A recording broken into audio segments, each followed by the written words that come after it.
난독증의 진단 과정. 난독증의 진단 과정은 생각하는 것만큼 쉬운 일이 아니다. 실제로 모든 주의를 기울여야 하는 철저한 과정이다. 건강 전문가들은 가능한 여러 치료법과 향후 접근 방식의 문을 열 수 있어 장애의 존재를 판단하는 과정을 천천히 진행하기를 선호한다. 난독증 환자의 삶의 질은 다음과 같은 두 가지 사항에 달려 있다. 첫 번째로는 장애를 얼마나 일찍 발견하는지가 중요하다. 두 번째로는 주변에서 얻는 지지이다. 종합적인 치료는 환자가 정상적인 사회생활을 시작하고자 할 때 매우 중요하다. 난독증이란? 난독증을 진단하기 전에 먼저 이를 정의하는 것이 중요하다. 간단히 말해서 난독증은 어릴 때 나타나는 학습 장애, 특히 읽기 및 쓰기 능력을 의미한다. 이는 각 연령기의 아동에게 예상되는 특정 매개 변수의 달성 부족과 관련이 있다. 난독증과 관련하여 상당히 눈에 띄는 점이 있다. 기본적으로 난독증이 있는 사람은 대개 외부에서 이를 설명하는 관련 문제가 없다. 다시 말해, 학습 과정의 실패 여부를 결정하는 신체적 변화나 정신적 변화가 발견되지 않는다. 난독증이 있는 아동에게 한글의 각 글자를 식별하고 구별하기란 매우 쉽지 않다. 단어의 소리도 상당히 생소하게 들린다.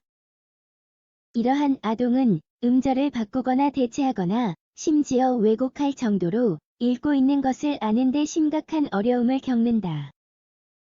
글을 해석하는 것이 얼마나 어려운지를 알게 되면 읽기가 훨씬 느려진다. 일부 사람은 이와 관련된 주된 문제가 메시지의 뜻을 이해할 수 없다는 데 있다고 말한다.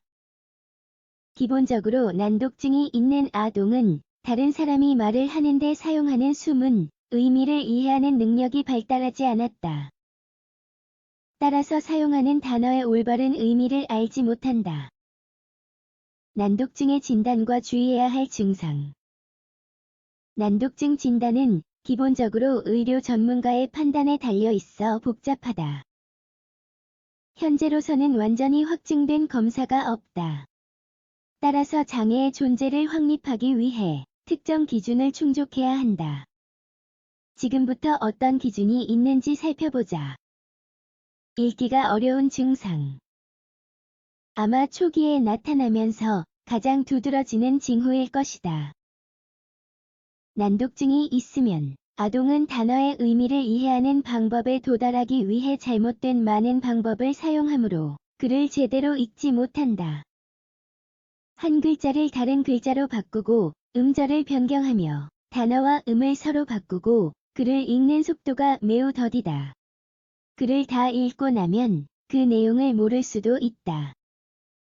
글자의 음이 이미 머릿속에 떠오른 인지적 의미와 일치하지 않기 때문이다. 쓰기가 어려운 증상. 난독증 환자에게 나타나는 읽는 것이 어려운 증상은 분명히 쓰기 능력에도 영향을 미친다. 난독증이 있는 사람이 자기 생각을 글로 쓰려고 하면 많은 실수를 하는 경향이 있다. 예를 들면 글자를 생략하고 음절을 바꾸며 구두점을 사용하지 않거나 잘못 사용한다. 이러한 사람들은 자신을 표현할 도구가 부족하여 구문이 매우 뒤떨어진다. 대부분 쓸 수 있는 유일한 글은 낙서에 불과하다. 이를 통해 일부 난독증 환자에게 글을 쓰는 것이 얼마나 어려운지를 확실히 알 수 있다. 훌륭한 지적 능력. 난독증이 있는 아동이 언어를 제외한 거의 모든 분야에서 훌륭한 지적 능력을 갖추고 있다는 것으로 교사의 호기심을 불러일으키는 것은 보기 드문 일이 아니다. 실제로 난독증은 지적장애와 거리가 멀다. 많은 영역에서 난독증 아동의 발달은 예상되는 매개 변수 내에 있다. 어휘 과제를 완료하는 데 어려움을 겪는 증상. 학교는 난독증의 주된 발견 장소이다.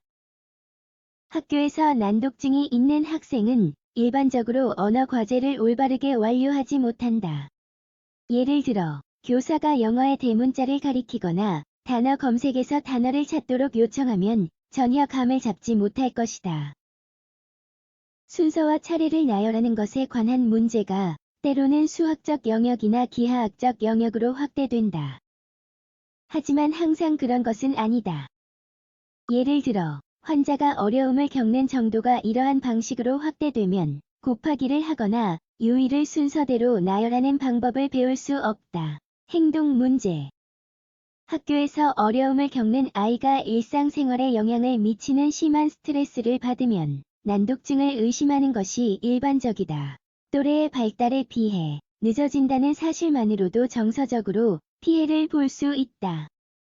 또한 행동장애는 교육기관에서 상대화되는 경향이 있다. 성인은 흔히 아동의 문제를 학습에 관한 관심 부족의 결과로 생각하며 그 반대의 경우도 마찬가지이다.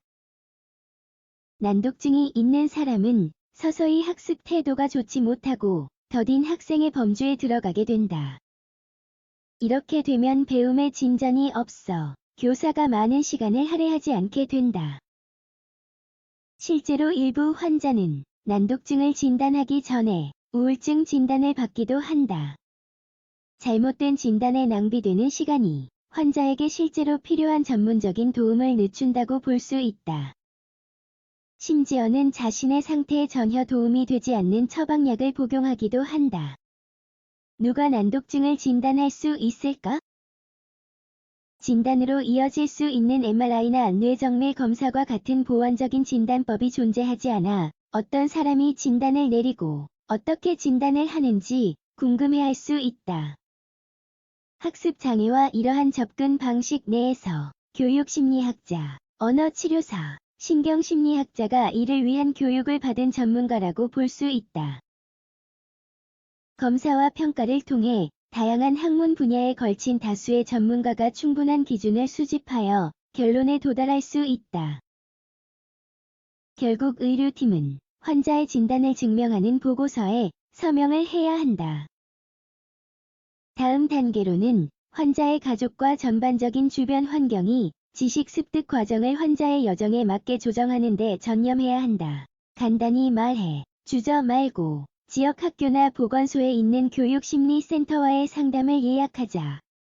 부모 또는 보호자로서 난독증을 일찍 진단하면 아이의 향후 발전을 완전히 바꿀 수 있다.